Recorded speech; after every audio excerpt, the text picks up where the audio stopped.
Et est-ce que tu es du genre, parce que quand on a envie d'être aimé le plus grand nombre, c'est pour forcément se nourrir de cet amour-là. Assez ! L'exclamation a retenti sur le plateau des enfants de la télé, laissant spectateurs et invités bouche bée. Ce dimanche 19 octobre, Faustine Bollaert n'a pas mâché ses mots face à Kad Merad et la scène restera dans les annales de l'émission. La raison ? Une bourde répétée qui a mis l'animatrice de 46 ans dans une position délicieusement embarrassante mais fermement drôle. « Ça fait 3 fois que vous m'appelez Justine », a-t-elle lancé avec ce mélange de fermeté et de malice qui la caractérise.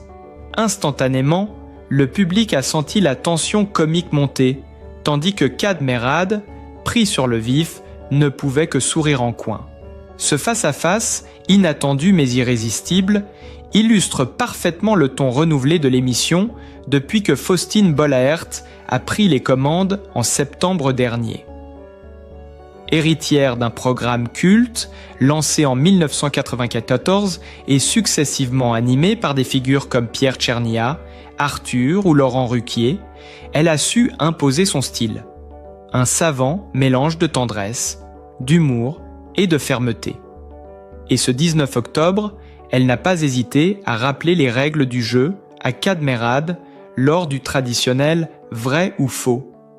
Vous avez compris, Kad ? On ne donne pas la réponse tout de suite, d'accord ? L'acteur, connu pour son sens de la répartie et son aisance face aux caméras, a tenté de s'en sortir avec humour. Moi, je suis acteur, rien ne se voit poker face. Mais la magie de la télévision a opéré. Même le plus charmant des acteurs peut trébucher, et Faustine Bollaert veille à ce que chaque instant devienne mémorable. Entre éclats de rire et petite tension, le duo a offert aux téléspectateurs un moment à la fois choquant, irrésistible et profondément humain, rappelant que derrière les stars, il y a toujours des échanges spontanés et authentiques. Le plateau était électrisé. Dès l'arrivée de Kad Merad, un frisson d'anticipation parcourait la salle. L'acteur, habitué à séduire par son humour et son naturel, semblait cette fois pris au piège d'une interaction inattendue. Faustine Bollaert, avec son regard malicieux mais implacable, ne laissait aucune place à l'erreur. Chaque mouvement, chaque mot était observé, disséqué, prêt à être tourné en moment de comédie. Quand Kad, confiant, a lancé sa première remarque, la tension est montée d'un cran. Un léger sourire en coin, une réplique faussement innocente, et puis la bourde. « Justine ?» L'erreur s'est répandue comme une onde de choc. Le public a retenu son souffle. Les caméras ont capté l'instant exact où Faustine a planté son regard sur lui, secouant légèrement la tête.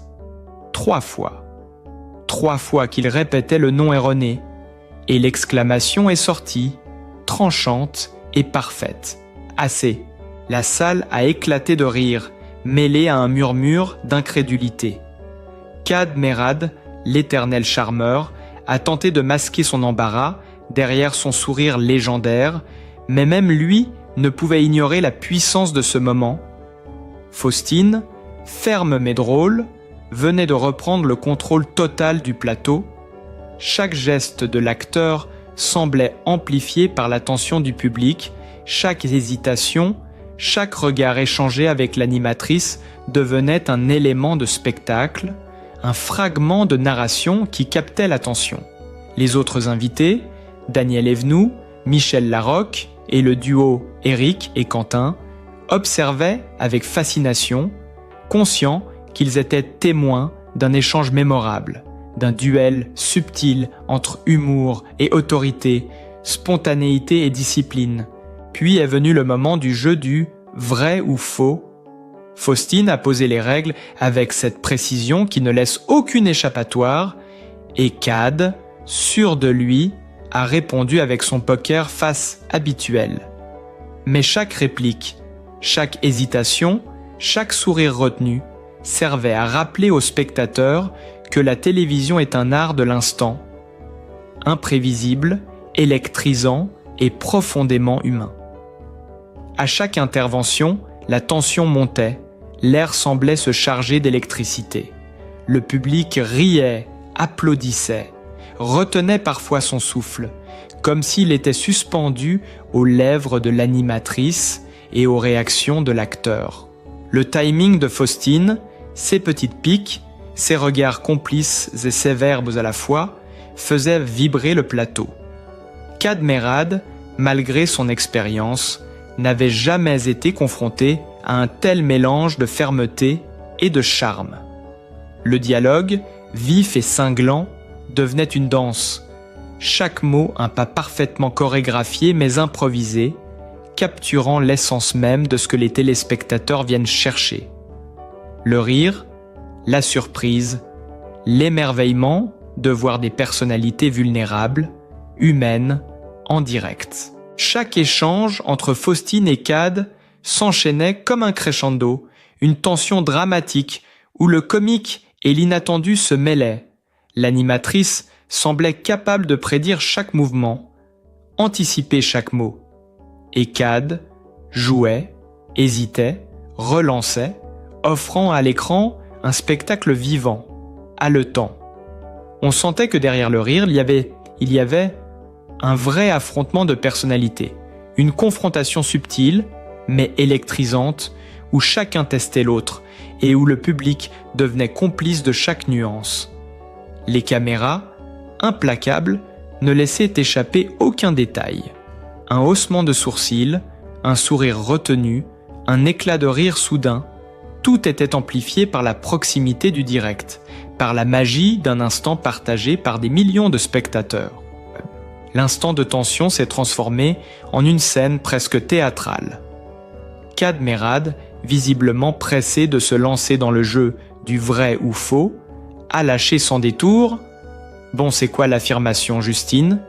Que je rigole un peu. » Les mots sont sortis avec une spontanéité déconcertante, mais le public, suspendu aux lèvres de l'animatrice, a immédiatement senti que cette bourde allait marquer le plateau.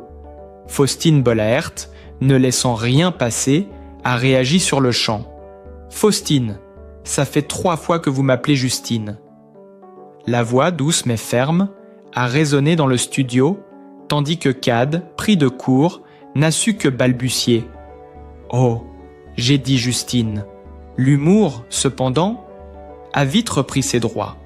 Faustine, avec ce mélange de malice et d'autorité qui fait sa signature, a commenté « Je ne relève pas, mais en même temps, Michel, je commence à le prendre mal. » Le public a éclaté de rire, conquis par le contraste entre l'embarras visible de l'acteur et la répartie subtile de l'animatrice. Kad Merad, jamais à court de solution, a tenté de rectifier la situation avec son charme habituel. « Vous pouvez m'appeler Gad. » Une réponse simple mais efficace qui aurait pu clore l'épisode. Mais Faustine n'était pas prête à le laisser s'échapper si facilement. Avec un sourire complice et une voix pleine de malice, elle a repris « Je vais vous appeler Gad jusqu'à la fin de l'émission. » Le public a éclaté en applaudissements et rires, tandis que Kad, oscillant entre gêne et amusement, se prêtait au jeu, conscient que chaque instant était désormais immortalisé par les caméras. Les autres invités, Daniel Evenou, Michel Larocque et le duo Eric et Quentin, ont suivi la scène avec fascination, chacun appréciant la danse subtile entre maladresse et humour, où l'authenticité prenait le pas sur la simple performance télévisuelle. Les caméras, implacables, capturaient chaque micro-expression, chaque haussement de sourcils, chaque éclat de rire retenu ou spontané. Le direct transformait la scène en un véritable spectacle vivant. On pouvait presque sentir l'électricité dans l'air, ressentir les regards croisés, entendre les respirations contenues du public, captivé par cette interaction imprévisible mais irrésistible. Kad Merad d'habitude maître de son image, semblait ici jouer à un autre jeu, un jeu où l'humour et la spontanéité étaient rois, et où Faustine Bollaert imposait le rythme avec une autorité amusée, mais incontestable. Pendant que le duo continuait son échange piquant, le plateau vibrait d'une énergie unique. Rires, murmures, applaudissements, tout se mêlait pour créer un moment que les téléspectateurs ne pouvaient pas décrocher des yeux. Chaque phrase, chaque regard échangé devenait une pièce d'un puzzle comique et dramatique, une succession de rebondissements qui maintenaient la tension et le suspense tout en révélant la complicité naissante entre l'animatrice et son invité.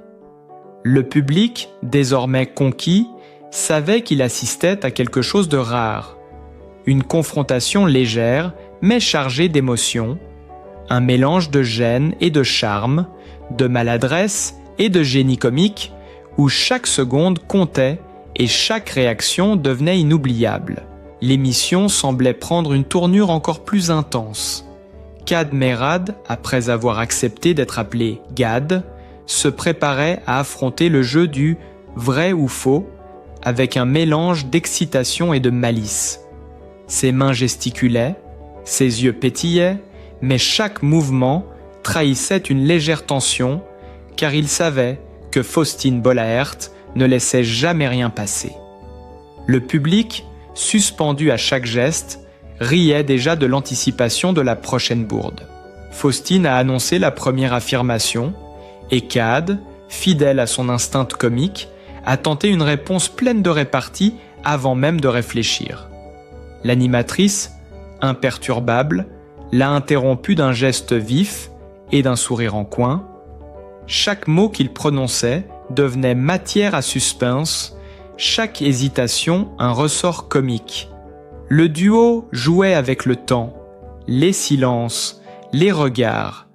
Gad lançait des piques involontaires, Faustine répliquait avec précision et ironie, et les caméras capturaient chaque micro-expression comme si elles étaient autant de petits trésors pour le téléspectateur. À un moment, Gad Merad, visiblement pressé de briser la tension, a essayé une pirouette humoristique qui a provoqué un fou rire immédiat dans le public. Faustine, cependant, a gardé son rôle d'arbitre facétieux. Un haussement de sourcils, un léger froncement, et le comédien a senti qu'il était à nouveau dans la ligne de mire de son humour subtil, mais incisif. La complicité, palpable mais fragile, rendait chaque réplique imprévisible. Le spectateur avait l'impression de voir naître sous ses yeux une joute verbale parfaitement chorégraphiée, mais totalement spontanée. Les autres invités, Daniel Evenou, Michel Larocque et le duo Éric et Quentin, observaient attentivement, captant chaque nuance et chaque inflexion. La tension comique montait crescendo. Gad essayait de deviner les réponses tout en tentant de garder son sourire. Faustine ajustait son rythme pour amplifier l'effet. Et le public réagissait en direct, applaudissant, riant, parfois retenu, comme si chaque instant était un cliffhanger télévisuel. Le jeu s'accélérait, les affirmations défilaient, et chaque réponse de Gad devenait un mélange de vérité, de mensonge et d'improvisation. L'animatrice, maîtresse du rythme, savait comment maintenir le suspense.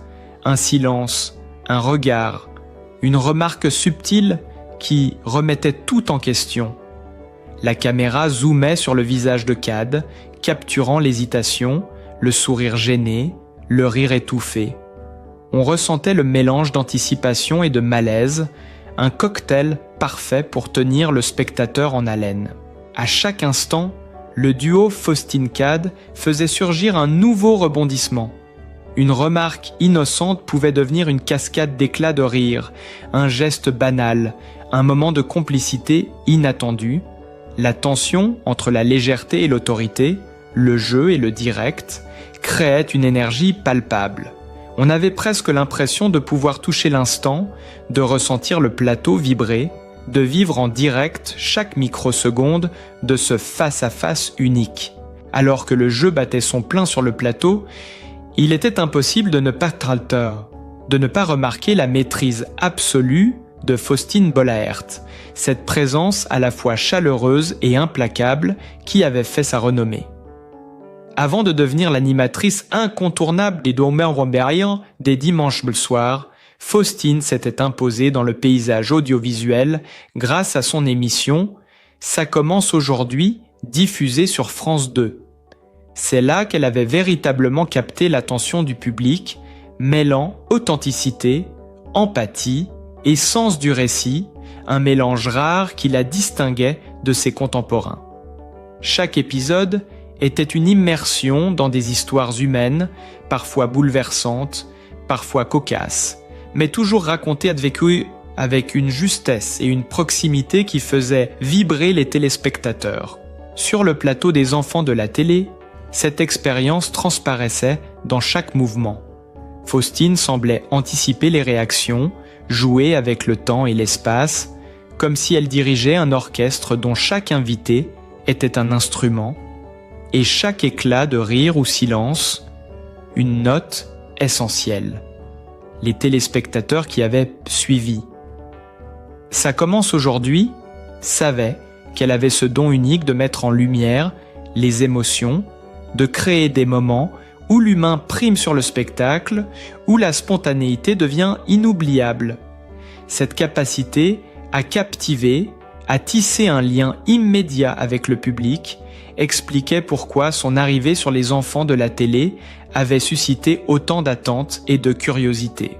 Le succès de Faustine ne reposait pas uniquement sur sa présence, mais sur sa capacité à orchestrer le récit.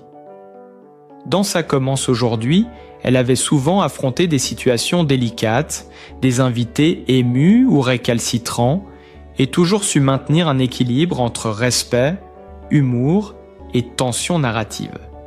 Cette maîtrise se voyait désormais sur le plateau lorsqu'elle reprenait Cadmerade avec fermeté tout en conservant une complicité évidente. Chaque réplique, chaque regard, chaque geste était à la fois naturel et calculé, fruit d'une expérience qui l'avait rendue capable de transformer un simple jeu télévisé en un moment intense, vivant et mémorable. Le public, suspendu à ses interventions, pouvait ressentir cette aura qui avait fait sa réputation. L'animatrice savait créer le suspense avec une subtilité qui échappait souvent aux autres, et chaque situation apparemment banale devenait une scène captivante. Son talent, forgé au fil des années sur Ça commence aujourd'hui, se révélait dans la manière dont elle captait les regards, gère les interactions et transformait un simple échange de mots avec Cadmerade en un spectacle vivant.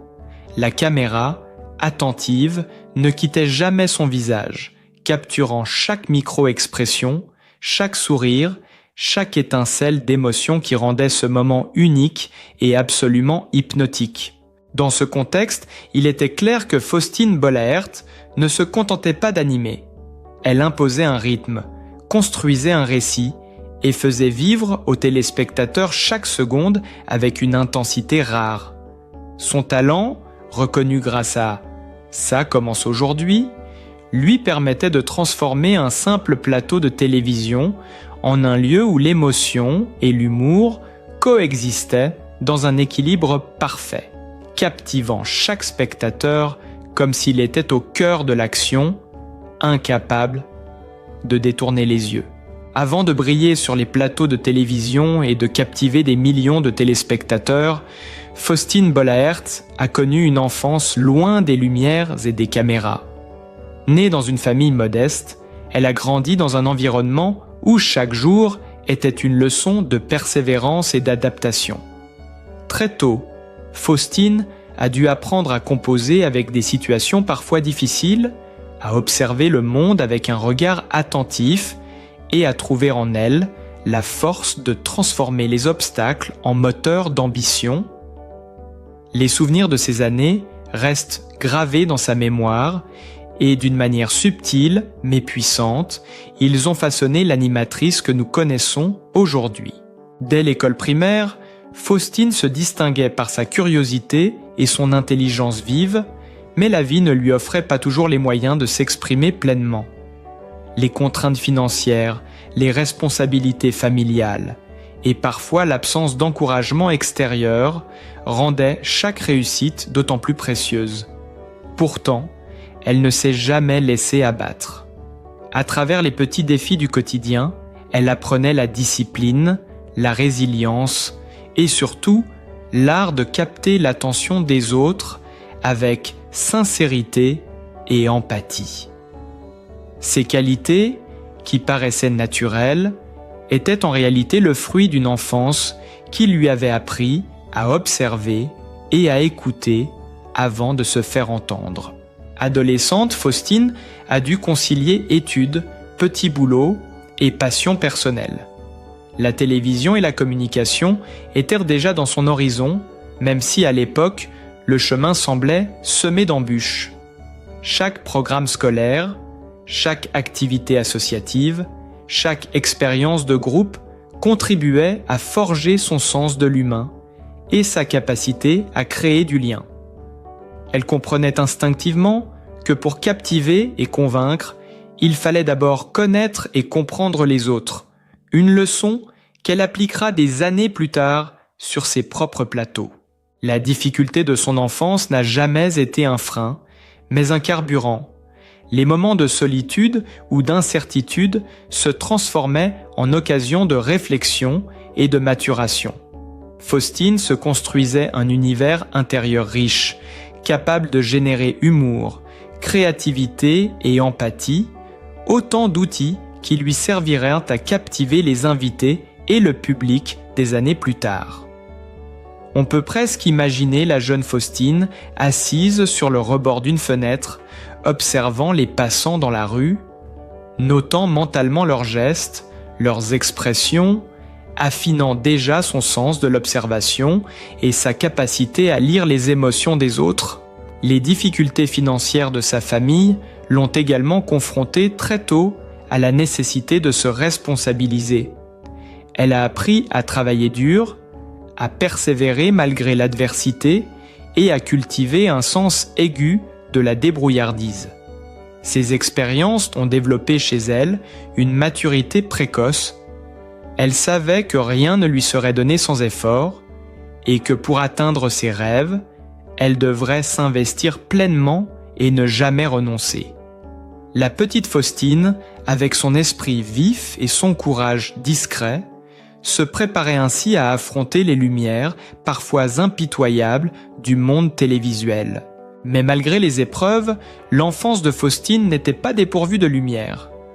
Les rares moments de complicité familiale, les rires partagés avec ses proches et les petites victoires du quotidien nourrissaient son optimisme et sa capacité à créer du lien. Cette double expérience, difficultés et petites joies, forgeait déjà la personnalité d'une animatrice qui saura plus tard combiner autorité, sensibilité et humour et faire vibrer le public par sa sincérité et son humanité. Chaque anecdote de son passé, chaque souvenir d'enfance difficile devenait une pierre fondatrice sur laquelle elle construirait son empathie et son talent, capable de transformer un simple plateau de télévision en un espace vivant, vibrant et captivant. En dehors des projecteurs, Faustine Bollaert mène une vie à la fois discrète et chaleureuse, reflet de la sensibilité qu'elle déploie à l'écran.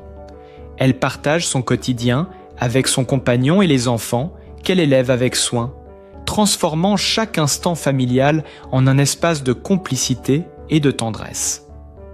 Son foyer, situé dans une maison lumineuse et accueillante, reflète parfaitement sa personnalité. Un mélange de modernité et de confort, où chaque détail semble pensé pour créer une atmosphère chaleureuse et apaisante. Les rires d'Abby et Peter résonnent dans les pièces comme autant de preuves vivantes de l'attention et de l'amour que leur consacre leur mère Et Faustine, attentive, sait équilibrer avec naturel sa vie professionnelle exigeante et les moments précieux passés en famille. Chaque matin, elle organise la maison avec méthode, veille aux routines de ses enfants, tout en préparant mentalement ses interventions télévisées. Le soir, après les enregistrements ou la diffusion des émissions, elle retrouve sa famille avec une énergie douce mais présente, partageant anecdotes et petits plaisirs du quotidien. Les week-ends, son compagnon et elle aiment flâner dans les rues de la ville, profiter des marchés ou simplement s'attarder autour d'un café, loin des caméras, cultivant des instants simples qui nourrissent leur équilibre. Sa maison, ouverte sur un jardin lumineux, est un lieu où l'intimité et le confort se mêlent. Des livres soigneusement disposés sur les étagères, des souvenirs de voyage et des objets choisis avec soin rappellent la richesse d'une vie construite sur la famille, l'amitié et la culture. Faustine, tout en restant une figure publique adorée, sait protéger cet espace, le transformer en cocon où ses enfants grandissent dans la sérénité et la sécurité, un contrepoint à l'intensité des plateaux de télévision et des obligations médiatiques. Faustine Bollaert n'est pas seulement une animatrice talentueuse que nous admirons sur nos écrans, elle est aussi une femme authentique, généreuse et profondément humaine. Derrière son sourire et sa répartie légendaire se cachent des années d'efforts, de persévérance et de défis surmontés avec courage. Chaque instant qu'elle partage avec nous, que ce soit sur les enfants de la télé ou, ça commence aujourd'hui, reflète sa sensibilité et sa capacité à comprendre et à toucher les autres.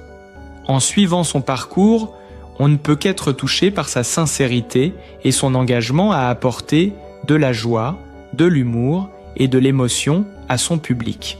Nous vous invitons à soutenir Faustine et son travail en lui envoyant un peu de votre affection. Partagez cette vidéo avec vos amis, laissez un like pour montrer votre soutien et abonnez-vous à notre chaîne pour ne rien manquer de ces aventures à la télévision. Les aventures à la télévision. Chaque interaction, chaque geste compte et contribue à célébrer le talent, la générosité et le cœur immense de cette femme exceptionnelle. Ensemble, faisons briller Faustine Bollaert et rappelons-lui combien elle est appréciée et aimée par son public fidèle. N'hésitez pas à commenter pour partager vos moments préférés avec elle, vos éclats de rire et vos émotions. Votre soutien est sa plus belle récompense et nous permet de continuer à vous offrir des contenus inspirants et captivants et